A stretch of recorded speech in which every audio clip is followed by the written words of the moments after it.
Okay. Hello everyone. Hopefully you can see and hear us okay. So welcome to the Planning Your Fundraising webinar. Thank you all for joining us on a Tuesday morning.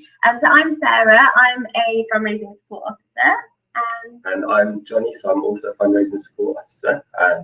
I work with Rally, so volunteers who are going with Rally, and Sarah works. I work with predominantly VSO volunteers, and I was also a volunteer myself a few years ago in Bolivia with international service. So I've been through, the same fundraising journey that you guys have. So very exciting. And yeah, thank you. So thanks for joining. So basically, the purpose of asking you guys to link into this is to help you to think about your networks and your plans, as well as give you the opportunity to ask all of those burning questions that you have about your ICS fundraising, which hopefully we will be able to answer.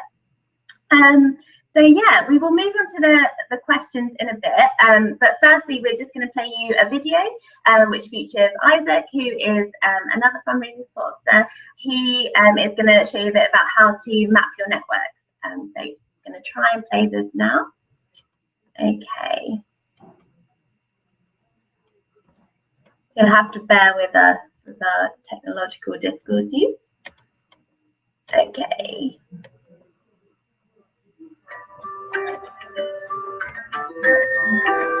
Hi and welcome to this ICS fundraising tips video.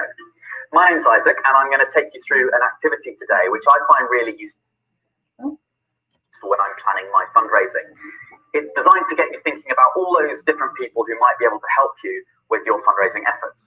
It's called network mapping, and it's really simple. So you start with a big piece of paper, and I'm going to write my own name in the middle of that piece of paper.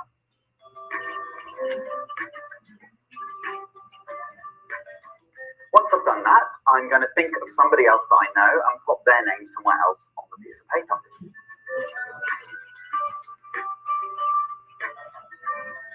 I'll connect those two names together, and then I'll have a think about the ways that they might be able to help me with my fundraising. Would they come along to an event that I've organised? Would they help me to organise an event? Do they have any special skills or talents that they could donate? For example, they might be an artist or a performer. Maybe they work somewhere useful. So if they work in a supermarket, for example, they might help you to organise a charity bag pack. So I've chosen my friend Anne, and Anne works in a pub.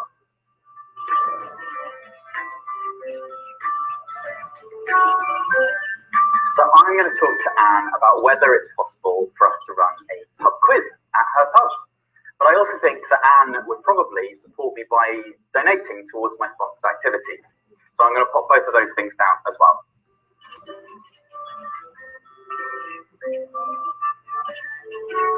So you can carry on doing this with loads of different people. Do it with as many people as you can think of.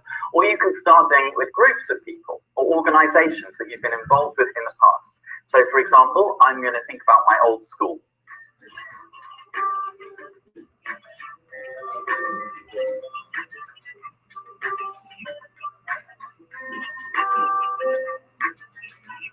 And also my family.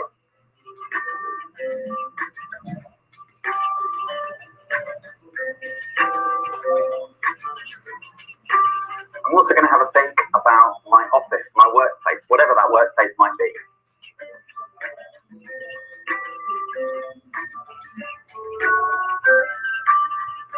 I'm going to think a bit further back as well and think about any youth groups that I might have been part of when I was younger.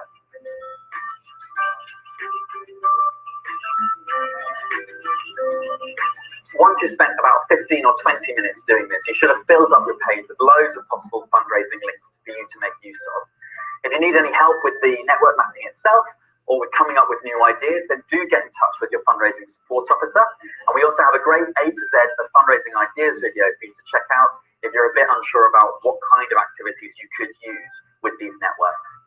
Good luck with all of your fundraising. Don't forget to get in touch if you need anything. And I'm going to crack on and finish off my networking map.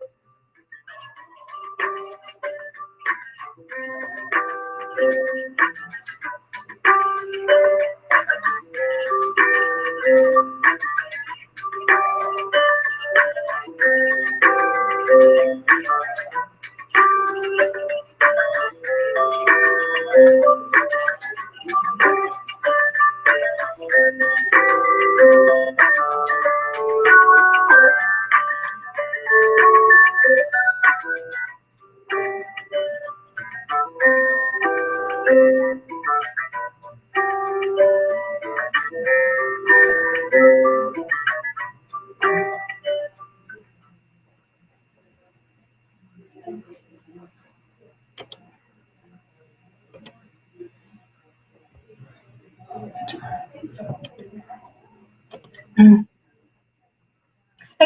hi everyone.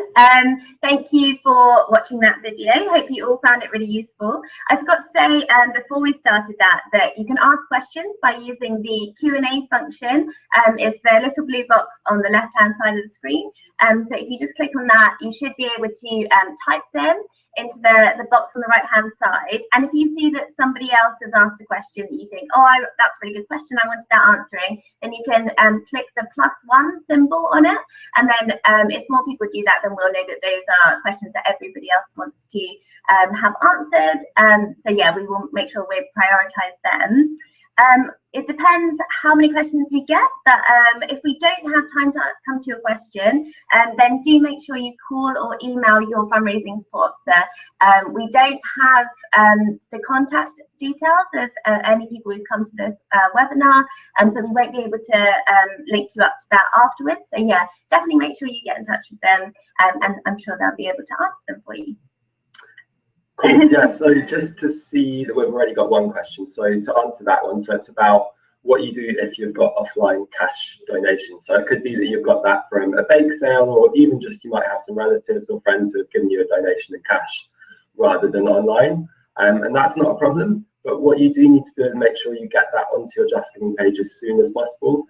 As much as anything, you don't want to leave it lying about and then lose it or anything like that. And it's the simplest thing to do is to have it all on your Just Giving page.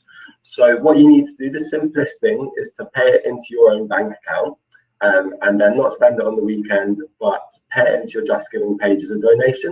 And you can always put a little note in which you say thanks to so and so for this donation. It's really helpful, so that it doesn't look like it's just you giving yourself loads of donations. I'd also say if you're given a check, then if it's made out to your agency, then obviously get in touch with your fundraising support officer and tell them you've got a check, and they'll be able to tell you about where you need to send it to. But that's the simplest way for paying in cash donations. Yeah, absolutely. So make sure you have got a Just Giving page, and they're really great.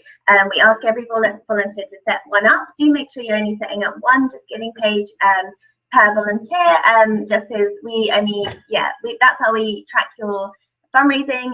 We see how you're getting on. It saves us hassling you, phoning you up every 5 seconds, see what you've been up to. So yeah, keep it up to date. There's also loads of great features on it. So you can do, you can upload photos and videos. There's space to do updates, and statistics show that the more personalised your Just Giving page, the more likely it is to attract donations. And so yeah, share it widely with friends and family. Make sure, like Johnny said, when you're putting offline donations on, you said, this is donations from the cake sale. Thank you so much to everyone that came. Yeah, it definitely makes a difference. And once those donations are on Just Giving, they automatically get sent straight to the charity, so you don't need to see anything else. So yeah, make the most of it. I see we also have another question that's come in. So why is there a fundraising deadline, and is it strict? Okay, so the fundraising deadlines are really, really important. You will have been sent them in the first email you got from your fundraising support officer. Sometimes you'll have a halfway deadline, and then you'll have a final deadline, which is usually about 2 to 3 weeks before you depart. So just bear that in mind. You don't have until the day you get on that plane to put all of your money in and hit your deadline. Do make sure you're keeping to that final deadline. It's so important. We do take missed deadlines really, really seriously. So do have it in your calendar. Do make sure you're working towards it. And if you do have any concerns about it, then get in touch with us as soon as possible. So yeah, the fundraising deadline is the final one is very strict. Do keep in touch with us if you've got any worries about it, and make sure you are aware of it. The halfway deadline, we can usually be more flexible about this. So obviously we do set them for a reason. It's to make sure you're not leaving all your fundraising to the last minute and you're on track. But it is more of a guide for you. So it's to say, we would expect you to be about halfway by this point. But like I say, usually we can be a bit more flexible. So as long as you get in touch with us in advance of the deadline, you've said to us what plans you've got, you've explained the situation, and you might be able to request an extension on the halfway one. So yeah, keep in touch, basically, is my point, because we'll be able to help and advise you with any deadlines. Yeah, just one quick point on that as well. So obviously the deadlines are there for us as well, but and you know, as a way for you to show that you are committed and that you know you're staying in contact, but they're also there for you.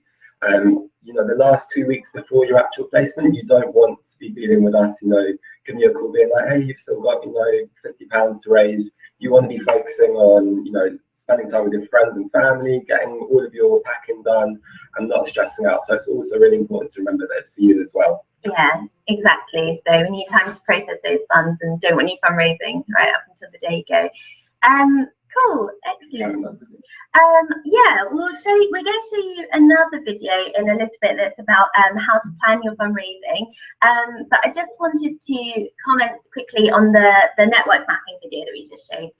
So obviously, you know, you might be feeling a bit concerned, like, oh, it seems like Isaac's got tons of friends and loads of networks, and you might be sat there thinking, oh, I don't know if I know that many people who might be able to help with my fundraising. But from our experience, we've both supported thousands of volunteers in the time that we've been here. You'd be really, really surprised about where you can find people who are willing to help out. So the whole point of network mapping is that you're not just thinking about people who you can send your Just Giving page to and they can donate. It's also about how you can make use of their networks. So for example, make sure, like Isaac did, you know, you're putting your parents down, your family down, and that maybe their offices where you might just do like a bake sale or a film night. Think about any siblings or cousins that might attend the school that you might be able to go there and do a speech. It could be thinking about sports clubs that maybe you went to when you were younger.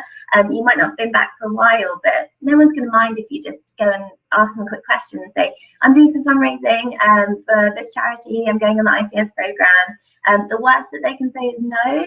So it definitely is worth branching out and doing this mapping activity, because it really does help you to think about a bit more outside of the box and think about who you might know that might be able to help. When I was fundraising, I put a post out on Facebook. I was trying to get raffle prizes, and the most effective way I found to get some raffle prizes was to say, does anyone, you know, work for a company, or do they know anyone who does, who might be able to might be willing to donate something? Or it could be like, my friend was a personal trainer, so they offered like an hour session. Might be worth seeing if anyone knows someone who is a hairdresser or a manicurist, or, you know, like say personal trainer, someone that might be able to offer, you know, something in return. So yeah, definitely make use of those networks, and we can help you with that. So if you just give us a call, we can like talk through your lifestyle and your activities, and we can help you to come up with a plan. So yeah, definitely give us a ring. Cool, excellent. Brilliant. So I think now we are going to play a video which talks about how to break down your fundraising into lots of different activities. I am featured in it. It's some rather embarrassing fancy dress at some point, so don't laugh. So yeah, we're going to play that now. And do remember, if you do have any questions, now is the time to ask them.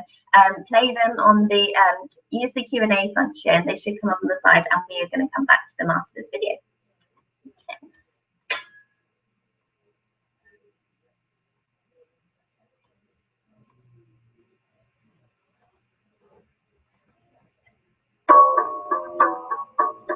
Welcome guys to the second video in our guide to ICS fundraising. I'm Sarah and I'm Jess, and we're here to help you break down a recipe for fundraising success. We know that when you get your fundraising target, you might not know where to get started. That's why we suggest that you break it down into smaller chunks. For volunteers with an £800 target, we recommend planning 4 to 5 different fundraising activities, and our recipe goes as follows. You want to start with your main ingredient. This is your flagship idea. It needs to be fun, creative, and have the wow factor. You're looking to raise between £200 and £300 with this event. Here are some suggestions. School fundraising. If you can get your old school to do a non-uniform day for you by offering to do an assembly or take a lesson when you get back from your placement, you're looking at a huge injection of cash. Quiz night. Great fun and a good way to get other people engaged with your fundraising. If you do other activities on the side, such as a raffle, you're looking at raising between £150 and £300 from each quiz night. Community fun day. If you've got links to a community organisation, running a fun day can be a great way to get other people involved and can raise lots of cash. Next, you want to add one sponsored activity. What would be a challenge for you? Or maybe you can use Dare to Donate. It's best not to have a cost associated, so here are some suggestions. The £5 food challenge. Spend 5 days with only £1 a day for all of your food and drink. Not only does this raise loads of sponsorship, but it also raises awareness of people who live under £1 a day in developing countries. Keep your Facebook up to date or even set up a blog. Give it up. Do a digital detox, ditch the booze, or give up chocolate. Do something that you find challenging and people are much more likely to donate. A sports challenge. Try a run, a swim, or a bike ride. Or try all three. A physical challenge is a really popular and successful way of getting people to sponsor you. You'll want to add a dash and a pinch of smaller activities as well, such as bake sales. These are popular fundraisers for a reason. Who does not love cake? Run at least 2 of these to raise at least £50 to £100. Car boot sales. Collect up unwanted stuff from friends and family and do a clear out of your room. You're not going to be there for 3 months anyway. Head down to your local car boot, £100 a pop. Swap shop with clothes, books, and DVDs. Get people to bring their stuff on a certain date and pay to take part in the swap. One person's junk is another person's treasure. It's worth adding a backup activity just in case things don't work out. Try to think of this as your takeaway menu on standby, and here are a few suggestions. But remember, they're never guaranteed, so don't rely on them. Applying for grants. Have a look at what local trusts or foundations are available, or see if your local school or uni has a volunteering grant that you can apply for. Remember to get your application in early so that you've got a much better chance of being successful. Community groups. Local community groups might be interested in hearing about ICS and what you're going to do, and they may even give you a donation towards your fundraising. Get in touch with your local groups to find out. Backpacking at supermarkets. Lots are hard to come by, but if you can get in with 4 to 5 friends and pack people's bags for 3 hours, then you can expect approximately £50 per person. Remember, it's never guaranteed, but go in person well in advance and hopefully you'll be successful. Once you've decided what fundraising activities you're going to do, you need to set yourself 2 things. A target for each one and a deadline for each one. That way you know you're going to hit your minimum target by your final deadline. Thanks for listening, guys, and don't forget to stay in touch with the fundraising support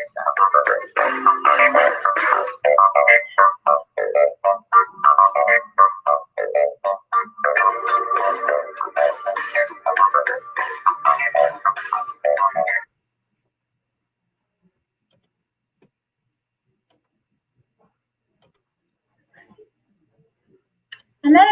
Okay, cool. Hope you enjoyed that video. We certainly enjoyed making it. So yeah, that video is basically all about breaking down your fundraising.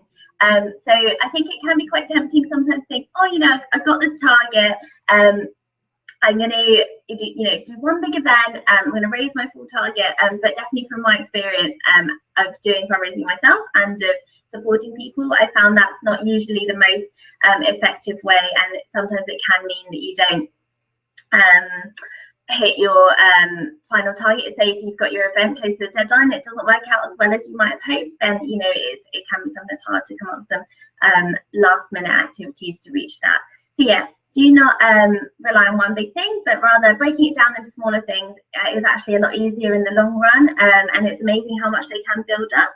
So usually we'd recommend doing 4 to 5 different activities and trying to like vary who you're aiming them at and what type of activity it is, so that you're not using the same networks all the time. You're reaching out to lots of different groups of people, and friends say might want to come to an event, but they might not want to keep sponsoring the same thing. So think about ways that you can give people something back in return for their donation as well. Like if you do a challenge and you're doing something silly or funny or hard, people are going to think, okay, that's worth a donation. But some people would rather be invited to an event of some sort. And we actually did have a question come in about events. So yeah, so it's actually been a question which we've been asked quite a lot recently. So it's to do with, obviously we send around tips every Friday, and we might suggest things. You might have your own ideas about doing some kind of event. So whether that's a bake sale or, a quiz night or even a night out, those ideas all sound really good, and they are really effective fundraisers. But one question we've got is how you find a venue for those events. And obviously that is the key part to those events, is actually having somewhere to place them. So I guess the first thing that I would say is, relating that to the network mapping, is to ask your contacts. So there's a good chance that you know someone who potentially works in a pub, or who works in a supermarket, or works in an office. Or even if you don't, there's a good chance you know someone who knows someone. So that's the first thing that I'd say, is try and get in touch, maybe put a status on Facebook asking if anyone works anywhere. And you know, if someone works in a pub, they'll be happy to ask their manager, and if you know, they'll be able to set up a pub quiz for you or hold a karaoke night. And if you've got a contact there already, you know, they'll be able to vouch for you and, you know, show that you're not going to trash the place, and you're going to be a lot more likely to get that venue. Yeah, I mean, absolutely. But you know, even if you don't have a link somewhere, definitely still, you know, try and make the most of going around to local pubs, because you know, if you're say bringing 50 people to a pub quiz, then that bar's gonna, you know, get all the takings from 50 people buying food and drinks. So there is something in it for them. Quite often that is the case with trying to get venues. So definitely ask them. Often, if you even say, they might even be willing to donate like a bar tab as a prize for the winner. So like I said it earlier, but you don't know if you don't, what's the phrase? If you don't ask, you don't get. That's the one. So yeah, definitely going in and speak to them. Usually people are interested here, and like I said, the worst they'll say is no. And they'll be used to these requests as well. And just one final thing that I really try and avoid is paying for a venue. You know, I think that there are a lot of options you can go through before you have to go down that route. Especially if you mention you're going to be doing this for charity, it's not going to be for your own personal cause. These kind of places, pubs, you know, are going to be very used to having people come in. So you shouldn't have to pay for things if you can help it. I'm just going to answer a quick question. Sorry, I was just going to say, there is actually a really good website as well called Somewhere To, which is basically you can apply to use venues. They're all over the country, and it's lottery funded, which is why they're free. So basically, if you're doing, you know, ICS volunteers have got them in the past. So go on the Somewhere To website, look at what venues are local to you, send in an application, and they might be able to give it to you for the event you're hosting. So yeah, that's another potential alternative. I was just going to answer a quick question from Mel, who I think is one of my volunteers. So hi, Mel. But yeah, so in terms of, so the question is, if we don't manage to reach our deadline in time, we get a loan from friends and family, are we allowed to fundraise after we come back?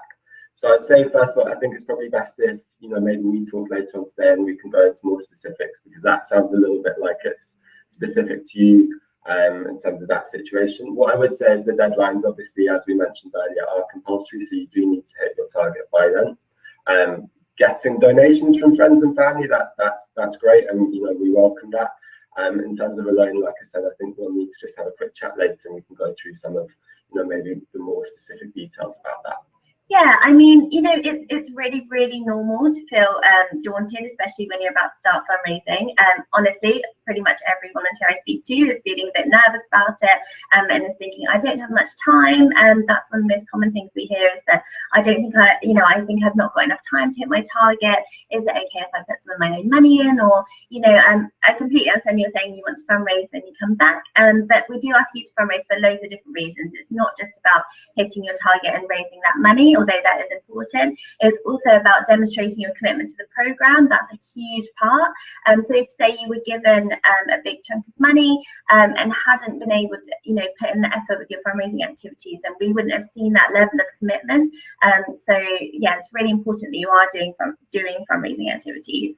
And it's also about raising awareness. So yeah, I completely understand, you know, you might be feeling a little bit nervous or a bit daunted about it at this stage, but we do need you to be going out there, spreading the word about ICS, and yeah, getting other people excited about it, and also getting yourself excited. So it really does, people always say it sets them up for their placement. They're thinking about why they're going overseas and what they're fundraising for.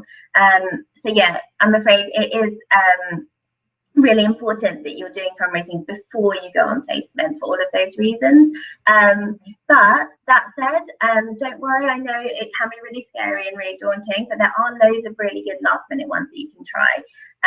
There are things that you can always fit into your daily life, even if it's setting aside 10 minutes every day to do some fundraising.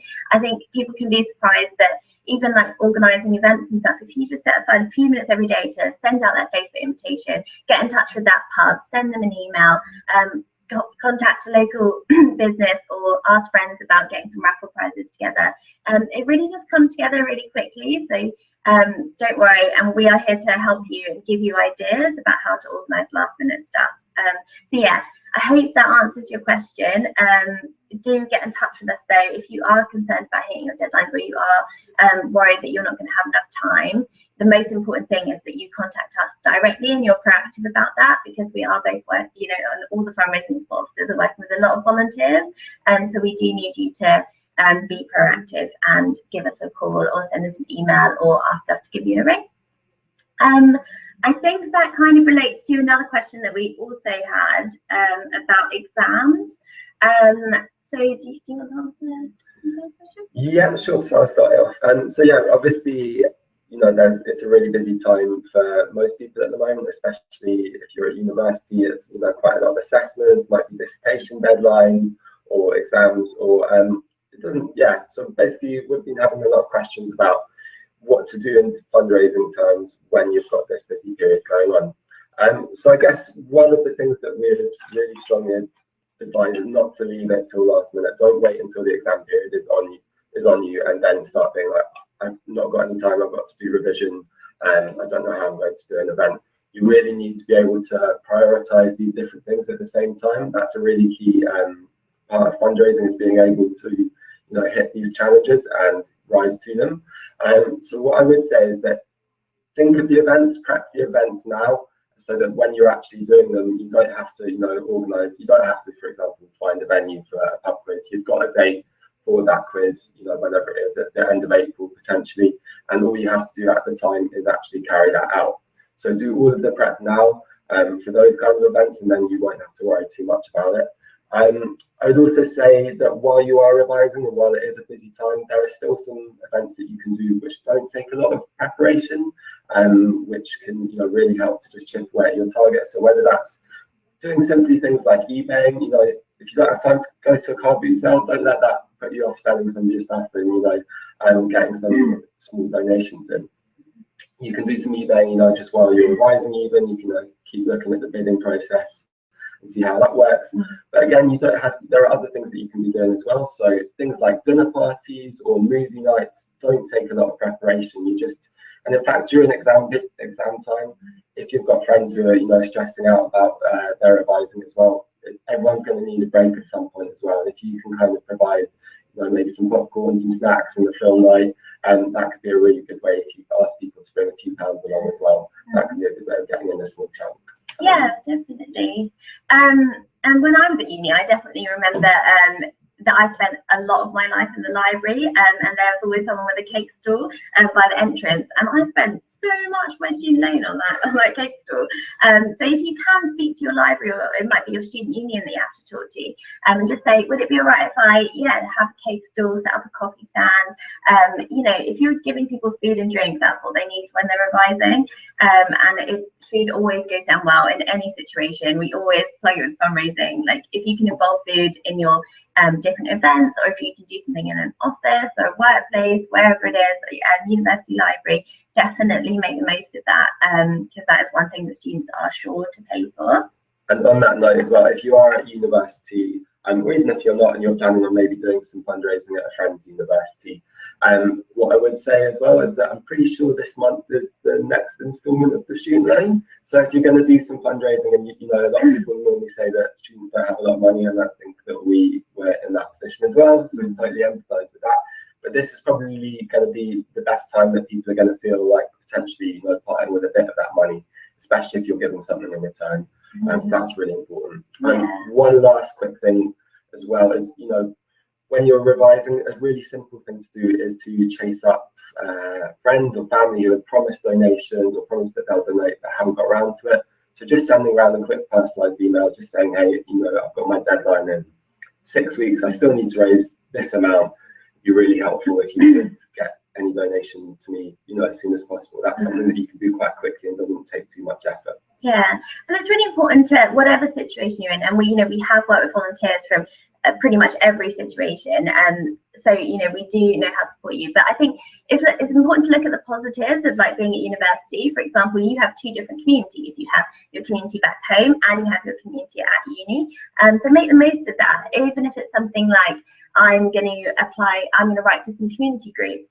So there are, you know, groups of volunteers in every community across the country, and they're called, you know, things like the Rotary Club or the Round Table. They might have the Women's Institute, the Lions Club, the Soroptimist. Groups like this, they might be willing to let you go and attend a meeting, give a talk about ICS, and they might even be able to give you a small donation in return. Sometimes it's even not small.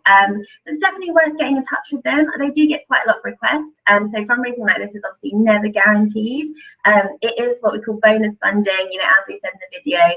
Don't rely on it. Definitely have it as an extra activity along more kind of fail-safe ones like car beat sales or bake sales or whatever. But do talk to them, and like I say, because you've got those two communities, you can get in touch with two different Rotary clubs, the one at home and the one at university. So yeah, make the most of that. And also, you know, you're saying that students don't have much money, which, you know, we all know to be true, but there are lots of them. So in a way, you do have that group, a huge group of young people who want to go to events, and they want to buy donuts, Krispy Kreme donuts on campus, and they you know, they want to do something fun, or they want to do a challenge or get involved in something. So there are lots of networks there. It's just seeking them out, knowing what will work. And you know, the one thing I would say as well is, like Johnny said, we completely emphasize the fact that you've got lots of exams and assignments, and both of us had fundraising times while we were at university as well, so we do know what it's like. But that said, we still do expect the same level of commitment from every ICS volunteer, and you do, you know, in your interview you say that you are committed to fundraising. You know that it's something you have to do before placement, and when you sign up to that, when you sign up to ICS, you're signing up to the whole package, and fundraising is a part of that. So we do still expect you to do fundraising, even though you might have other commitments. Even volunteers who aren't at university still might have full-time jobs or other people relying on them. So yeah, it's not an excuse, but we do understand that, you know, it can be difficult to find things that might work for you. So we're here to help you with that. So get in touch with us, and make sure you're, like I say, staying positive and trying to think of lots of different networks that you could use. Okay. Yeah, I think we've answered all of the questions on there. So thank you guys for sending those in. Obviously, you know, if any come up, then type them quickly now, or you get in touch with us at a later date, or if you want to discuss like your own personal fundraising, then make sure you're giving us a call and asking us if you've got anything. Okay, brilliant. Well, thank you all for attending, and yeah, hope this has been useful. Like I say, you can do it. We know that it can be a bit scary sometimes at the beginning when you're planning, but once you get stuck in, usually people find it a really great experience, and it'll definitely like prep you for your placement overseas. Cool. Cool. Thanks, guys. See you later.